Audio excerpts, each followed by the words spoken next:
السلام علیکم ورحمۃ اللہ وبرکاتہ۔ دوستو، آج ہم جس عنوان کو لے کر حاضر ہیں، پیارے نبی صلی اللہ علیہ وسلم خادموں کے ساتھ، اس کا دوسرا اور آخری حصہ لے کر حاضر خدمت ہیں۔ انسان غلطیوں سے مرکب ہے، بشر ہونے کے ناطے کسی سے بھی غلطی ہو سکتی ہے۔ اسی طرح اگر غلطی غلام محتاط سے ہو جائے تو اسے انتقام نہ لیا جائے، اس کی پکڑ نہ کی جائے اور اس پر سختی نہ کی جائے، بلکہ عفو درگزر کی راہ اپنائی جائے۔ آپ صلی اللہ علیہ وسلم نے اپنی تعلیمات کے ذریعے امت کو اسی کا پیغام دیا۔ ایک صحابی آپ صلی اللہ علیہ وسلم کی خدمت میں آ کر دریافت کرنے لگے کہ خادم کو ہم کتنی دفعہ معاف کریں؟ تو آپ صلی اللہ علیہ وسلم خاموش رہے۔ سوال پھر دہرایا تو پھر آپ خاموش رہے۔ جب تیسری دفعہ سوال ہوا تو آپ صلی اللہ علیہ وسلم نے فرمایا، روزانہ 70 دفعہ معاف کیا کرو۔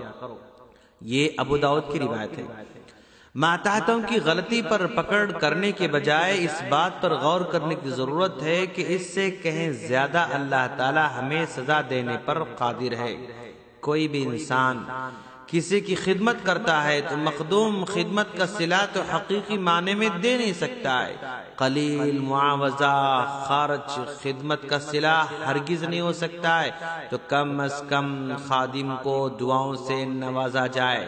حضرت انس رضی اللہ تعالی عنہ آپ صلی اللہ علیہ وسلم کے خادم خاص رہے، تو اللہ کے رسول صلی اللہ علیہ وسلم نے حضرت انس کو 3 دعائیں دی تھیں۔ عمر میں برکت کی دعا، مال میں برکت کی دعا، اولاد میں برکت کی دعا۔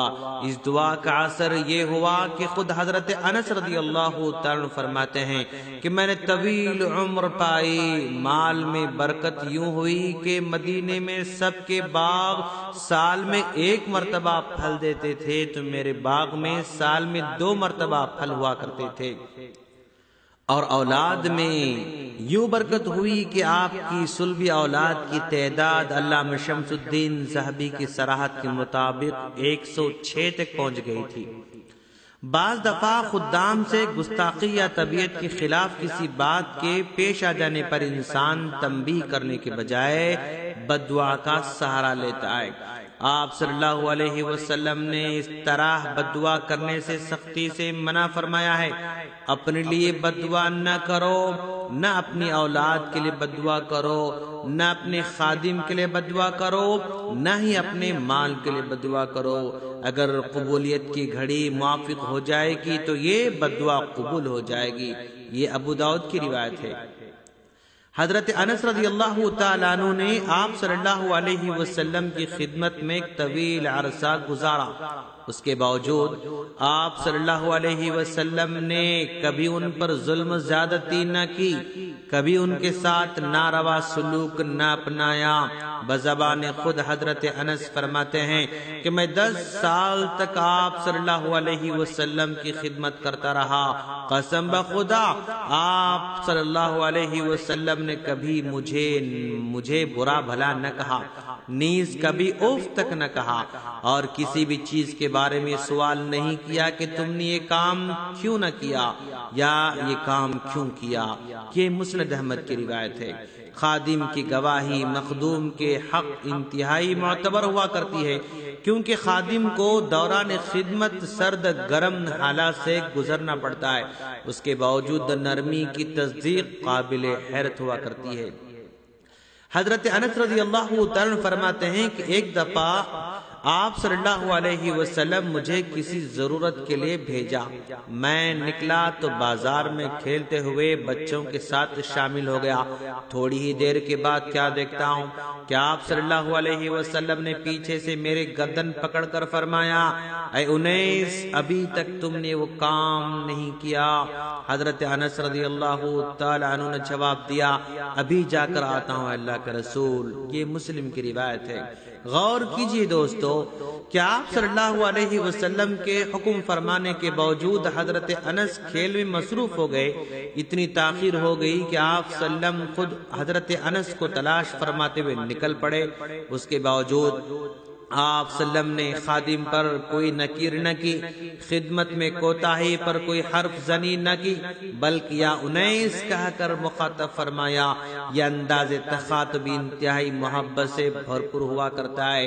چھوٹے بچوں کو ان الفاظ سے محبت کی اظہار کے موقع پر پکارا جاتا ہے، بجائے اس کے کہ آپ ان پر خفا ہوتے، انہیں ڈانٹتے۔ صرف آپ صلی اللہ علیہ وسلم نے محبوبانہ انداز میں استفسار فرمایا۔ مطلوبہ حکم کے بجا نہ لانے پر، کام نہ کرنے پر خدام کے ساتھ کیا طرز عمل اپنانا چاہیے، اس سے بخوبی رہنمائی حاصل ہوتی ہے۔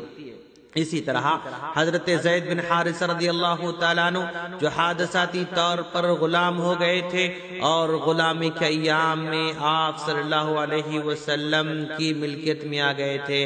زید کے والد بیٹے کی جدائیگی پر انتہائی غمگین و پریشان تھے۔ بیٹے کی جدائیگی پر انہوں نے اشعار بھی کہے۔ کسی طرح ان کے علم میں بات آئی کہ حضرت زید اللہ کے رسول صلی اللہ علیہ وسلم کے غلام بن گئے ہیں۔ انہوں نے آپ صلی اللہ علیہ وسلم کی خدمت میں حاضر ہو کر بیٹے کا مطالبہ کیا۔ آپ صلی اللہ علیہ وسلم نے حضرت زید کو اختیار دے دیا کہ وہ چاہیں تو اپنے والد کے ساتھ چلے جائیں یا یہیں پر رہیں۔ حضرت زید رضی اللہ تعالیٰ عنہ نے والد کے بجائے آپ صلی اللہ علیہ وسلم کی غلامی ہی کو پسند کیا۔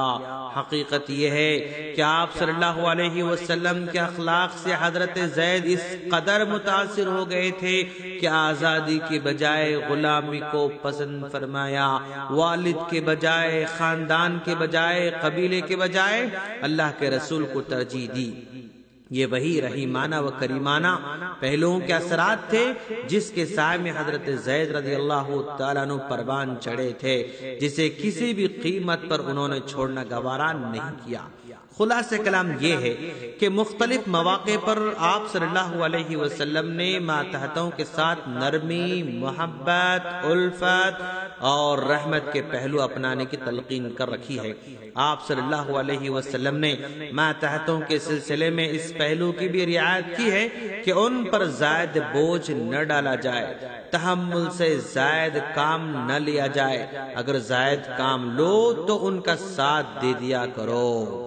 الغرض ہمیں اس بات کو جانچنے کی ضرورت ہے کہ ہم اپنے ماتحتوں کے ساتھ، اپنے خادموں، ملازموں کے ساتھ کیا رویہ اپناتے ہیں۔